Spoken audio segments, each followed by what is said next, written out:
o maior motivo da Rússia ter atacado, por exemplo, a Crimeia, não atacado, mas invadido, né, ocupado a Crimeia, é a zona portuária de Sebastopol. Isso é inegável. Eu ia até entrar no mérito da Transnistria, que até hoje tem tropa russa naquela região, e há quem diga que é o maior arsenal de munições de artilharia do planeta, da era soviética. Não sei até onde isso é verdade, mas é fato que tem várias pessoas que confirmam isso, outros contestam, mas um fato tem tropa russa na Transnistria, que é ali entre a Romênia e a Moldávia, uma região contestada ali, com a desculpa de separatista, mas tu vai lá, tu vai ver os caras de uniforme russo. Que porra de separatista é esse, cara? Que sempre tem um soldado russo no meio, algum falante de língua russa no meio. Então isso não existe, esse é o ponto. E a região da Crimeia, ela tem um porto de Sebastopol, que é o melhor porto daquela região ali. Aí falam assim, não, a Rússia investiu milhões e milhões na Ucrânia para poder fazer o seu parque de material bélico, suas indústrias e tal. Porra, por que não investiu no próprio país, então? Aí, assim, investiu no país. Você vai utilizar por tanto tempo. Como utilizou, né? Utilizou da Ucrânia, fez da Ucrânia de gato e sapato por anos, fazendo seu celeiro de plantação, fazendo ali uma fonte de exploração de recursos naturais, de tudo que fosse de interessante para a Rússia. Acabou a era soviética, a Ucrânia, se tornou independente, né? Autônoma. Deram um prazo, se não me falha a memória, de 25 anos para o governo russo entregar o porto de Sebastopol na Crimeia. E aí, esse prazo ele acabaria em 2015. 2014, o que aconteceu? Próxima à região da Crimeia, ali na República do Donbás. Não é tão próximo assim, mas se conecta ali pelo continente. O movimento separatista. E 2014 a invasão, além do movimento separatista, a invasão do exército russo pela Crimeia. Ao que me parece, República de Donbás, né, foi muito mais um engodo, uma distração, para justamente a Rússia poder entrar, como entrou, na península da Crimeia, sem disparar um tiro. Entrou, ocupou, e eles não queriam abrir mão daquele porto, que é considerado ali o melhor porto de águas quentes, né, daquela região do planeta ali. Mas eles falam o seguinte, não, porque se a gente não tivesse porto, a gente vai ficar sem ter um porto nessa área do país e tal. Mas eles têm um porto na mesma altura de mapa, se a gente for olhar, em território russo. Eu falo, mas a gente investiu muito lá. Porra, meu amigo, paciência, não é? Eles tiveram 25 anos para poder preparar outro local, outra região portuária, para poder entregar a região da Crimeia para a Ucrânia, e não fizeram isso. Eles preferiram apostar na força. E, cara, nem tudo se resolve pela força. E a prova disso é que a Ucrânia ela resistiu no começo da guerra. Estamos indo para 2 anos e acredito que essa guerra ela vai durar ainda mais um tempo, mas vai acabar muito mal pro lado de quem invadiu. Irmão, assim, a análise, né, e para quem acaba tendo um lado, uma torcida, você foi lá, decidiu combater pela Ucrânia, né? Então, o teu sentimento é um sentimento de quem tem um ideal e quem foi lá e você tem lado. Ok, óbvio, né? Agora, as pessoas que estão em casa assistindo, quem acompanha, quem gosta do conteúdo militar, o camarada vai fazer as análises dele e vai se convencer pela a informação que ele tem. O que eu percebo? Quem acha que a Ucrânia já perdeu, fala a Ucrânia não tem condições de ganhar essa guerra porque está lutando com o segundo maior exército do mundo. Está mal informado. E o russo, ele está só fazendo uma operação especial. Ele nem entrou numa guerra de fato, né? Por outro lado, o que você está colocando pra gente também dá aquela interpretação seguinte, cara, se o russo fosse tão forte assim, por que ele já não ganhou tudo? Por que ele já não tomou tudo? O que mostra que ele pode estar tendo uma dificuldade. E aí fica nesse mix de sentimentos e de informação. Eu, no meu papel aqui de ouvir e compreender o que está sendo exposto, eu consigo entender os dois argumentos, né? E fico aguardando e buscando atualizações por notícia e através dos convidados. Mas tu consegue perceber isso? Não tem um certo sentido? Que o camarada que tá lá, ele tá falando assim, não, pô, o russo não entrou na guerra ainda. E o ucraniano falou, a gente não ia perder em meses? Já estamos em 2 anos e o russo não... Quem fala esse tipo de coisa que você acabou de dizer, nitidamente é uma pessoa que está se orientando, né, se informando, se alimentando de informações por canais não convencionais, vamos dizer assim.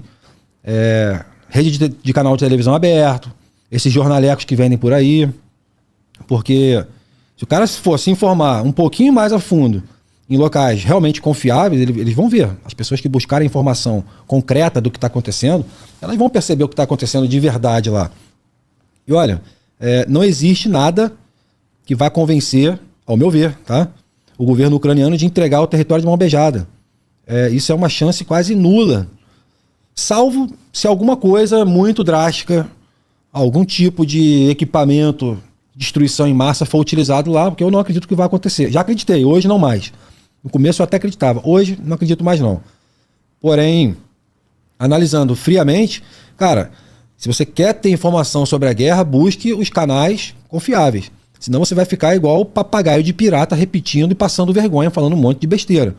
Falar, não, porque o ucraniano, ele vai perder a guerra em 3 dias e tal, ele não quer mais conflito. Cara, é o contrário, é completamente o contrário. A posição do ucraniano hoje meu irmão, já chegamos até aqui. É mais fácil ir para frente do que voltar para trás. E esse é mais ou menos o clima que está na Ucrânia. E, repito, está uma expectativa muito grande para a ofensiva de inverno. Eu acredito que ela vai acontecer agora, durante o inverno. Ninguém acredita numa ofensiva durante o inverno, porque lá é muito rigoroso, né, o clima. Mas eu apostaria que vai acontecer aí, agora entre janeiro e fevereiro. E somado ao fato que o governo da Ucrânia sabe que a OTAN tem que ajudar, né? O que você falou? Pô, se essa ajuda não chega, quem é o próximo país a ser invadido? Exatamente. Então fica nesse jogo, né? Fica nesse...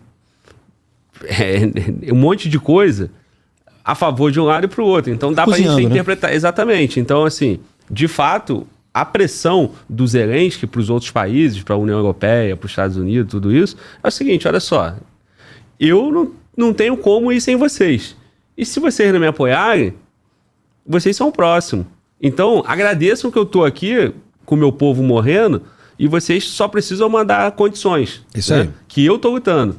Então, nessa questão, fica mais ou menos esse equilíbrio aí. E de fato é isso, Glauber. A Ucrânia não precisa de soldado. Ela precisa de armas. Ela precisa de recursos, precisa de dinheiro para manter a máquina funcionando. Soldado não. O ucraniano ele vai lutar a própria guerra. Só que essa tal própria guerra, ela não é mais só da Ucrânia. Hoje ela representa o mundo livre. Quem acredita em liberdade, em independência entre nações, livre comércio, etc., cara, ou apoia a Ucrânia, ou daqui a um tempo vai assistir um monte de países invadindo o outro. Tá? Eu não vou citar aqui os países que eu acredito que isso possa acontecer, né? Mas tem. Ali perto da China tem um lugarzinho pequenininho que estão querendo invadir, né? Retomar e tal. Aí vai ter aquela discussão, não, mas essa área sempre foi deles, ou deixou de ser. É sempre a mesma conversa. Taiwan, no caso, né? Taiwan. Eu não tô nem falando de Taiwan, tô falando de Ucrânia mesmo. Referência a Taiwan, né? Sim. Falam assim, não, mas aquela região ali da Ucrânia, ela já foi russa e etc e tal. Aí eu falo sempre a mesma coisa. Então vamos fazer o seguinte, vamos pegar a República da Cisplatina, sabe onde fica? É o Uruguai, porra, que já foi do Brasil. Vamos invadir o Uruguai e tomar ele de volta, porque já foi brasileiro aquele território. O que você acha disso? Ah não, porra, mas não é, o Brasil não pertence, não é dono mais daquilo, o Uruguai é independente. Não, porra. Mas é praticamente a mesma coisa. Se eu for querer entrar nessa linha de raciocínio em relação a Taiwan, em relação ao que os russos alegam que a Ucrânia já pertenceu ao território russo, e é mentira, nunca pertenceu. A Ucrânia sempre foi um território independente, com cultura própria, idioma próprio. Então vamos fazer melhor, pô. Vamos devolver o Brasil para Portugal, pô. O que tu acha disso? Vamos entregar o país inteiro na mão de Portugal, porque já foi deles um dia. Então não é assim que funciona, os tempos mudaram. Isso que você está falando aí pode incluir Venezuela, né? Que a Venezuela... Quer anexar esse Essequibo? No mesmo argumento. E assim, já foi batido o martelo lá atrás, há 100 anos atrás, e que aquela região não pertence à Venezuela, pertence à própria Guiana. E ponto final, aceitaram o acordo na época. Porra, 100 anos depois tu quer retomar o território. Justamente no momento em que descobrem que o maior poço de petróleo do planeta... Eu tô falando mais petróleo do que a Arábia Saudita, mais petróleo do que o Alasca, mais petróleo do que o Iêmen, mais petróleo do que qualquer lugar do mundo. Tá ali, naquele pedacinho de terra que se chama Essequibo, que é 70% de um país. Então eles simplesmente... País minúsculo com pouca força militar. Porra, 3.800 homens, é a força militar da Guiana. E a Venezuela, se não me falha a memória, 178 mil homens. Aí eu falo assim, é mole, né, meu irmão? Porra, aquele otário ali, eu vou tomar aquela terra ali, eu quero ver quem é que cara, meu irmão. Porque tá assim, né? Invade o território dos outros, toma ali, ocupa, fica por isso mesmo, ninguém faz nada, né?